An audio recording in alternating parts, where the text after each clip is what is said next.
All right, Nate, I want to thank you first for coming on and sharing your story and how real estate has changed your life. And, you know, I guess we kind of met through the A&M network, and your story, I think, is one that needs to be told on how real estate has changed your life. And maybe you give some stories about maybe some wins and some losses and challenges in real estate. But overall, I think you'd agree real estate's been a good thing for you, right? It's been a great thing for me, a life-changing thing for me. Okay. So tell me your story. Tell me how you got started. Tell me what it was that made you even think about real estate. And then let's just drive and see where the conversation goes. Absolutely. So both of my parents, I grew up in Baltimore, Maryland. Both of my parents were architects. So we had I had some knowledge of real estate through them. As a young kid, I would go to job sites, whether it was a new building that my mom or my dad was designing. So that was a segue, but really the main thing that got me into being a landlord and purchasing properties was when I was 17. It was 2003 at the time. I was working in the summertime for one of my friends. It's actually my high school sweetheart. Her parents had 100 houses at the time, low income houses in Baltimore City. So during the summers when we were out of school, I would go and do maintenance calls, everything from, fixing toilets to checking on the property and make ready to even evictions.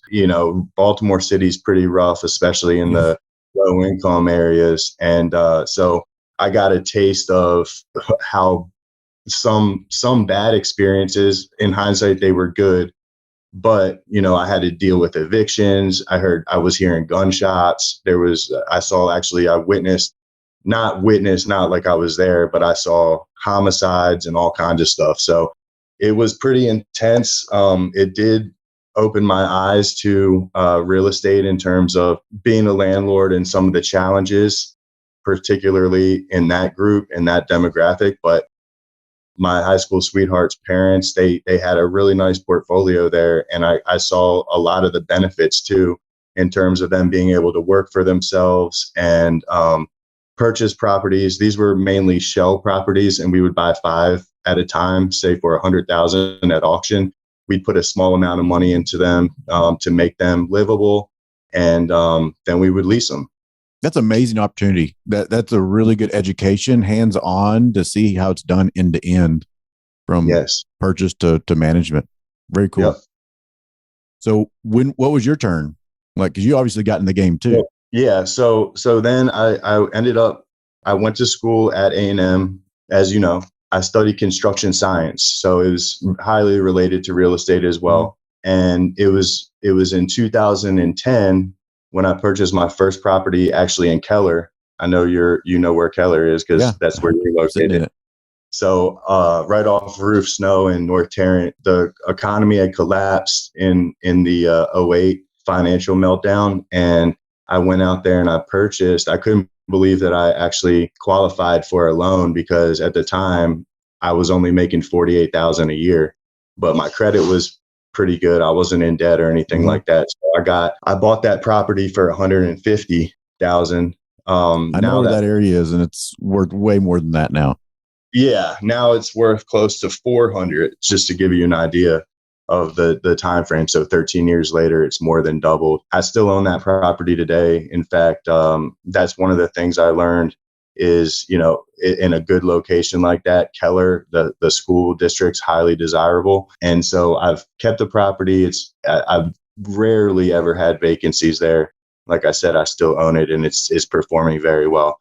So that was my first actual purchase that I made as a young person. I was 22 at the time. And I, like I said, I couldn't believe that I even qualified for the loan, but it worked. But you own more than one now, right?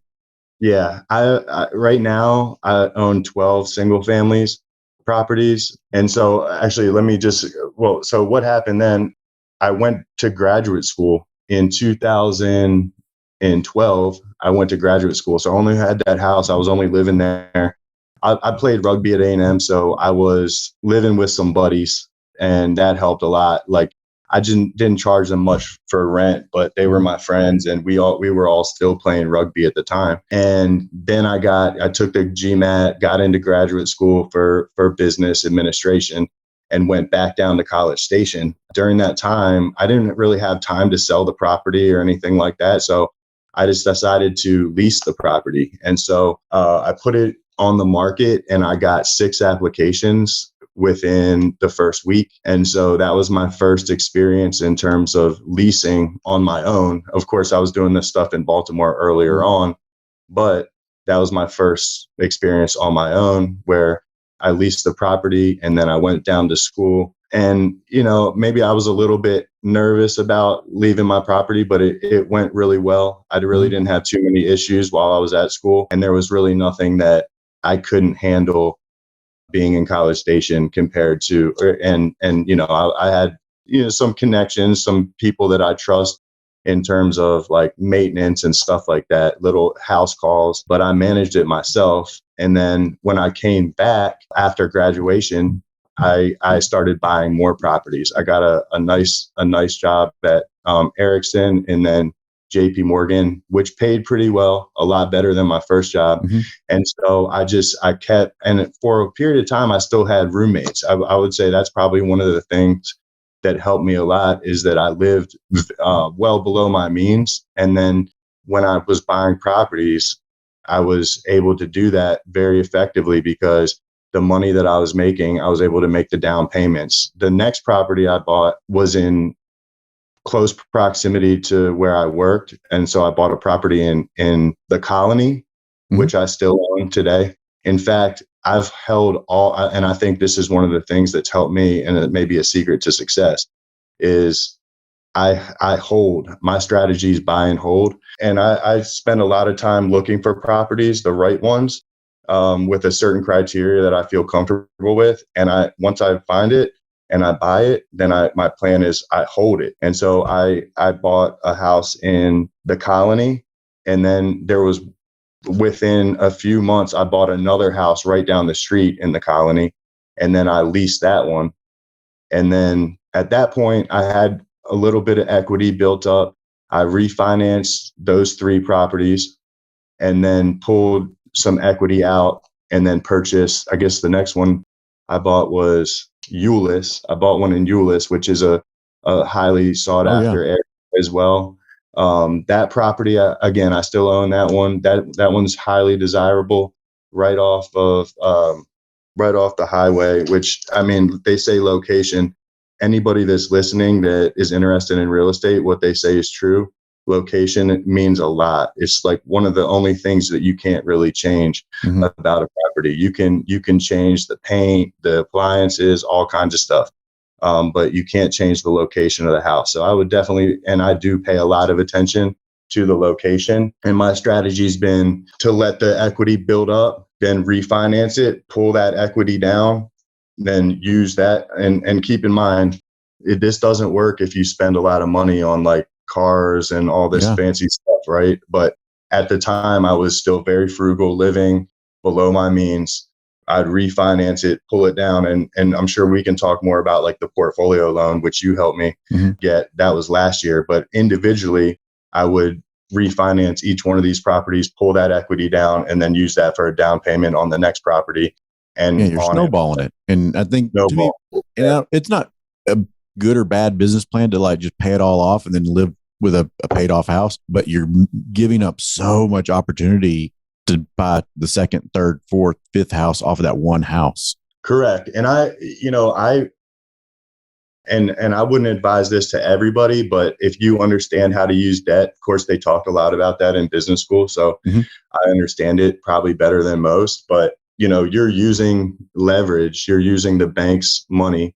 And that can have some drawbacks, but a paid off house, to me, that's not something that I aspire to. Because I want to use that money to increase my portfolio. Right. You talked about portfolio loan versus individual loans. Can you explain that? How what was the benefit of that, or how'd that work for you? Yeah, absolutely. So that was actually a connection that you helped me with through Bank OZK. But I had these 12 houses, and they were scattered throughout DFW, and they all had different lenders. So we had Bank of America, Wells Fargo, Fifth Thirds, all these different banks that I used. I think there was a half a dozen banks. Some of them I had a couple properties under the same bank, but they were all scattered. And then, I would have to log into different portals to pay and things of that nature. So what we did was we took all those properties and wrapped them into one loan. And that's what last year I closed that loan. And now they're all under Bank OZK, and the refinance, it was perfect timing. And again, it wasn't really planned that way, but it was before all the interest rates went up and everything. So the underwriting process was pretty substantial because we had to get appraisals on each house, and then we paid off the existing loans on all those individual banks. And then now I've got a consolidated relationship just with OZK. I was able to get a nice chunk of equity. And that actually, when I got that equity, I actually last year ventured into multifamily as well, with two part and Carlos, who I've known for a long time. And I took that money. I'm a small partner. I mean, these deals have 20, 30 investors in them, but I was able to take that money and put those into one property, it's a Hearst property, 214 unit Class C multifamily in Hearst. That was 29 million. And then we purchased a $17 million property in Temple. So I got now into more, broad multifamily, which to me it's a newer experience. But I'm very optimistic about Class C multifamily because a lot of people are moving here, and it's also somewhat counter-cyclical businesses. And just to give an idea, it's kind of like the reason that Walmart does well when the economy does poorly, because there's more demand for lower income housing when the economy starts suffering. Right. Yeah. Somebody that lives in a B property can move down to a C and still feel comfortable and feel like they're in a safe area. But somebody who lives in a C is not going to go down to a D war zone property. So what happens, you end up with that number of C properties doesn't change, but the number of demand just swells. So don't be surprised if your rental rates go up significantly during a down market. I've seen that from the past down cycles. I agree 100%. And one of the things about Temple property, the Class C in Temple, is our pro forma. We budgeted 109 per square foot, and now we're leasing it for 130. Wow! So that's huge. So the pro forma there it's outperforming what we expected. So that was a huge win. And we haven't sold the property yet, but we plan to once we get to the kind of equity multiples that we're looking for. You've gone a long ways in a relatively short period of time. I'm just curious, what do you think relationship, like everybody, you talk about location as a house is important, financing is important. What about relationships? Like it sounds like the commercial banker, I know the guy, Cody. I mean, amazing guy. I played golf with him last week. And I can tell you my real estate investing's taken off at the same rate as my network has taken off. Like, the guys I talk to, guys like you, or I talk to Cody and build a relationship with a bank, all of a sudden my real estate investing's done better in proportion to my relationships. Would you think the same thing, or you go solo and not network? No, you're absolutely. And this, like I found you, like I've reached out to you and primarily through the Aggie network, but I saw what you were doing and you gave and helped me get that relationship with Cody. It's been a game changer. Good. Because now, and I left out one thing too. When I did that refinance, I also with Sandy purchased a 6-acre piece of property on Lake Lavon in Farmersville, which is more of like a speculative asset because it's a very safe speculative investment, I think. Very safe because they're also a big developer called Green Brick is building 1,800 units within a mile and a half from that location. So we saw that and we purchased it very advantageously. It was a divorcee that was just trying to get out of town because and that's another thing I would say is like, look for opportunities like that where people have an incentive or are very motivated to sell. But to your question about relationships, I mean, it was a game changer when I met you, when I met Cody, my two business partners, Sandeep and Carlos, because then you're using your relationships like Cody. And I would say the relationships you need are banker. You need good contractors. I've got contractors that I've got 12-year relationships with now. They know that they're not going to make a pile of money on each individual job, but over a period of years, they've been very, very good partners to me. A guy named Roberto, particularly, and he does a lot of stuff like paint and make ready type stuff. And then the other relationship that I need to mention is my sister, because and she's overseas right now. She's in Panama with her husband, but she was a big part of the reason that I have been successful, because she's been able to help me purchase the properties, and she does all the leases and things of that nature. And so you trust her. Yeah, and I can trust her. We've had ups and downs as well as everybody does. And I've actually used some other realtors when she was out of town. Like one name that comes up, and I'll mention her, is somebody that I worked with early on named Carla Wait. She's really good, also an Aggie, and she's got a construction background, but she really is good at finding the properties and we look for a return on investment. We're not buying like huge houses that have a ton of maintenance. We're looking for primarily 3-2s that are in highly desirable areas that are in good shape. And, there's things. And as I become more educated, cap rate's important. But like, if you buy a big property, your cap rate's just going to be smaller, because the amount of rent relative to the value of the property is going to be too low. So we try to we want our cap rates to be, well, as high as possible, but, in the 6 to 7s and upwards. So I would say you need realtors, you need contractors, and you need lenders. And then you need mentors too. Like, you've given me a lot of guidance, even with this eviction that I faced. So you tell us about that. I know that, everything's rosy when you hear about people talk about real estate, like, oh, I'm on YouTube and I'm driving a Lamborghini and everything's great. Well, that's not the true life of a real estate investor. So tell us some of the downsides that you've experienced.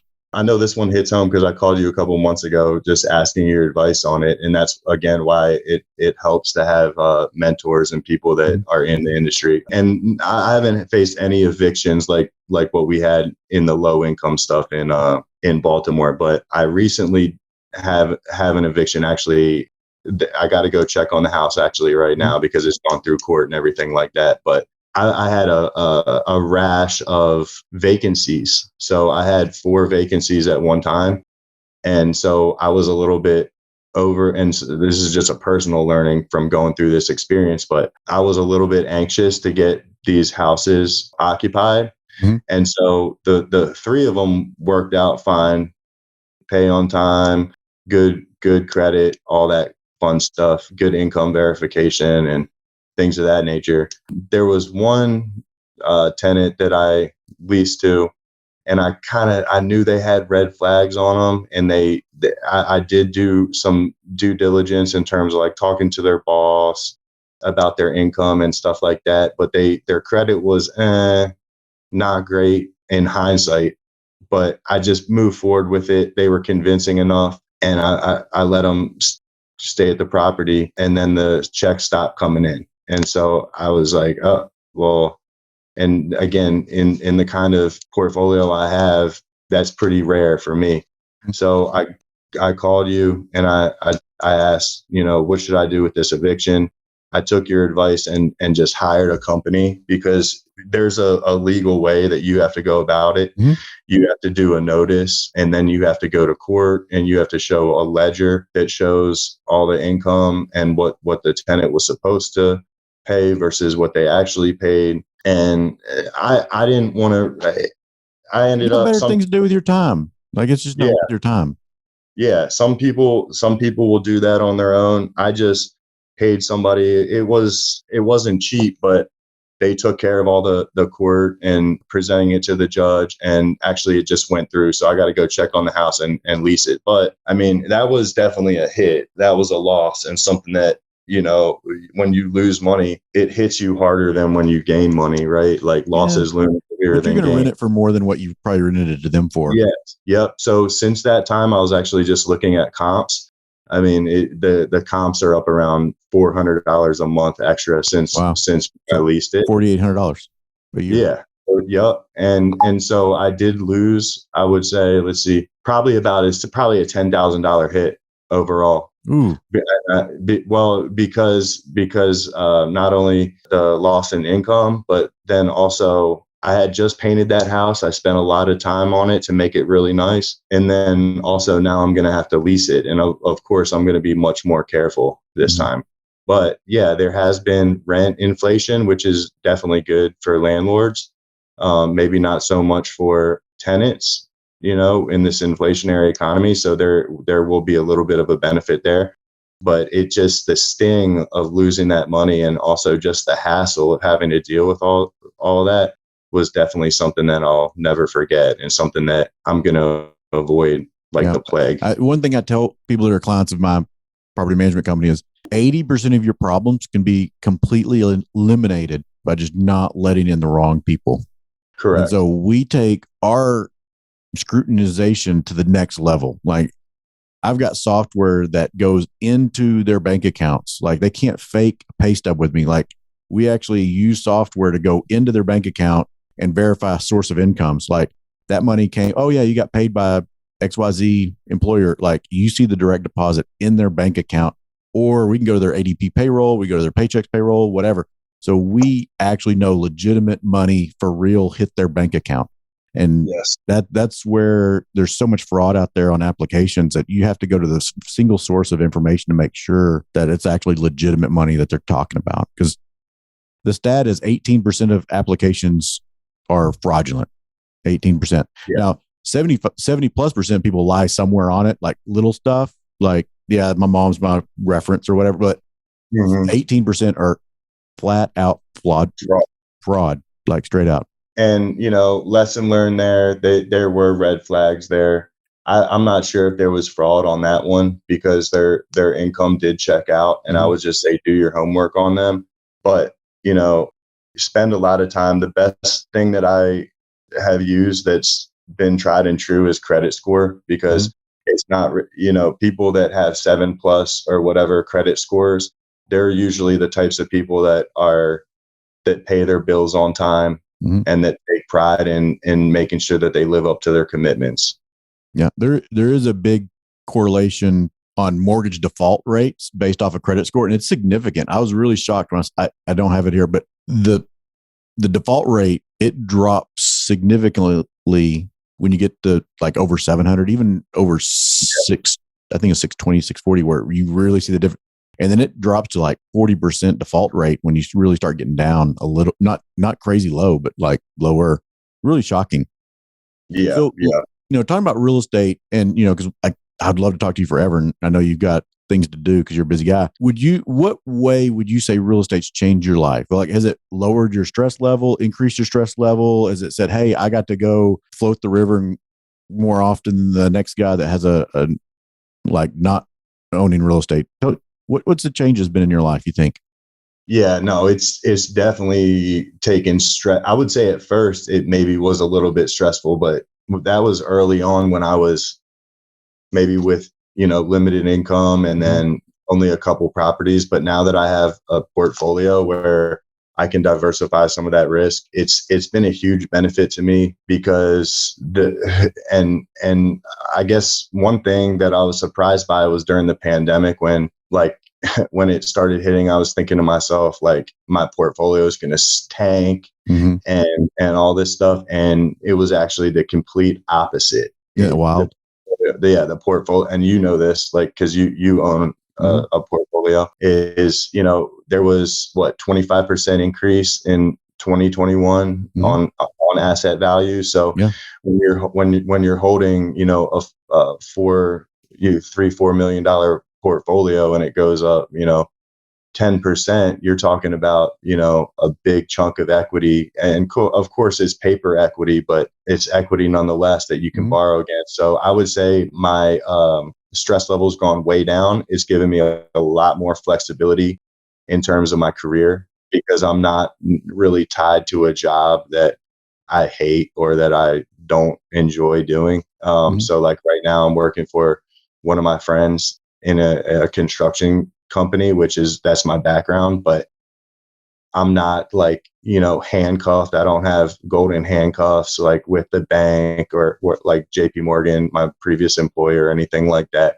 because that portfolio is sustainable and it's also increasing in value as an appreciating asset. And so it's given me a lot of flexibility, and it's also just given me a lot of security in terms of, of course, there could be a big economic downturn, right? But for the most part, and my portfolio is here in Dallas, Fort Worth.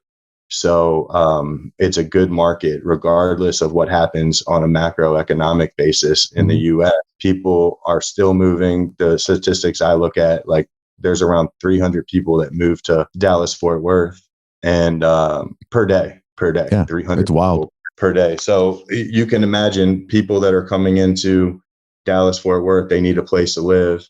And even in this recent economy where interest rates have gone up, and I know like mortgage originations are down to 28-year low right now, but all that's done is it's slowed down construction and housing growth, and it's kept the prices elevated still. Yeah. I mean, I saw a small downtick over the last, I would say, towards the end of last year. There was a little bit of a downtick but now I can see that the prices are starting to tick back up. And I think that's a combination of things. It's the fact that there is just so much more money into the system, and the prices maybe haven't gone up, but that as much as the value of the dollar has gone down because of the inflation, which is keeping the prices elevated, and the slowing of growth. But getting back to how it's changed my life, I enjoy it, first of all. And then also it's kind of like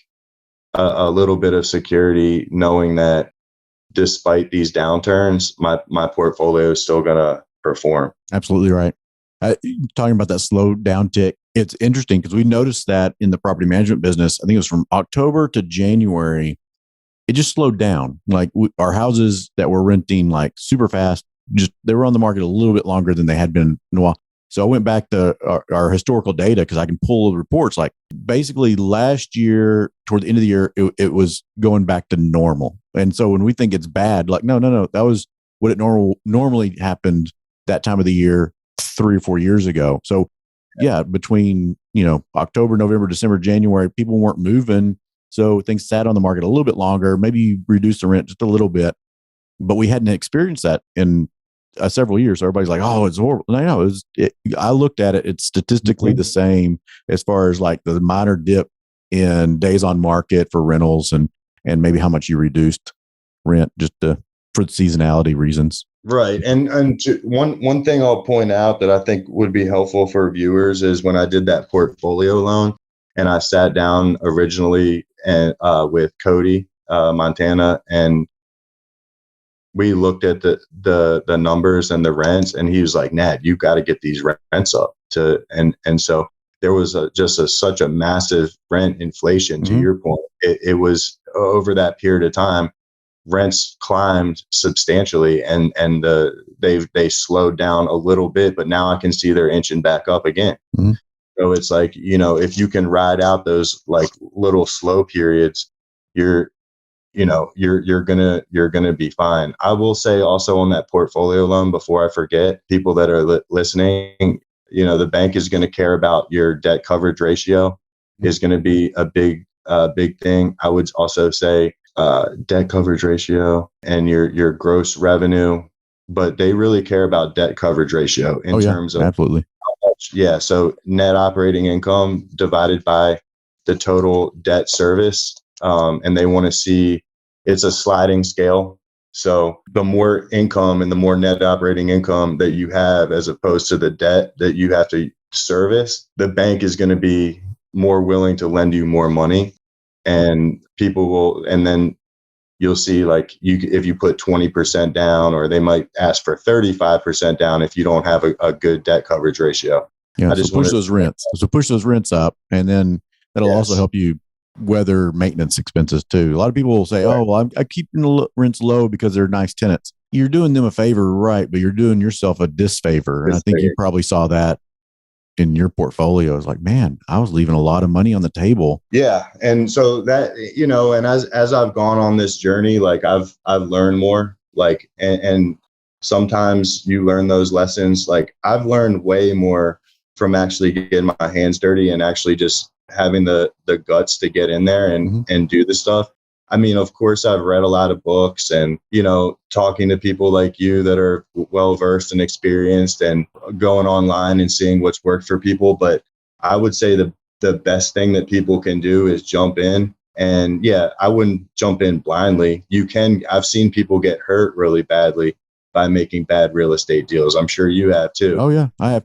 But the thing is you partner up with people that know, and I don't say partner, doesn't mean equity partner, like just let them walk you through the process. Like certain lenders, they're not going to make a bad loan. So even if you have cash in the bank, sometimes it is valuable to borrow the money, because they're not going to let you make a mistake, because they don't want to take back the loan. So there's some value, because sometimes people get really cocky when they get a big wad of money in their back pocket. And they're like, I'm going to go buy something. Well, now you had a lot of problems that you didn't know about because you didn't do all the due diligence. So absolutely. I appreciate that. And Nate, I know we've kind of gone over time, but I really want to tell you I appreciate you coming on and sharing your story. There's a lot of people that are afraid to tell their story for whatever reason. I think it's very good for people to get out and let people know what's available and what's out there. Absolutely. No, it's been a pleasure to be on here. I want to say thank you to you for hosting, and also just for the help all through these years and helping me get to the next level. And fun. I'm still what I consider, I'm getting older, but I'm still pretty young, and I've got ambitions to grow a lot more.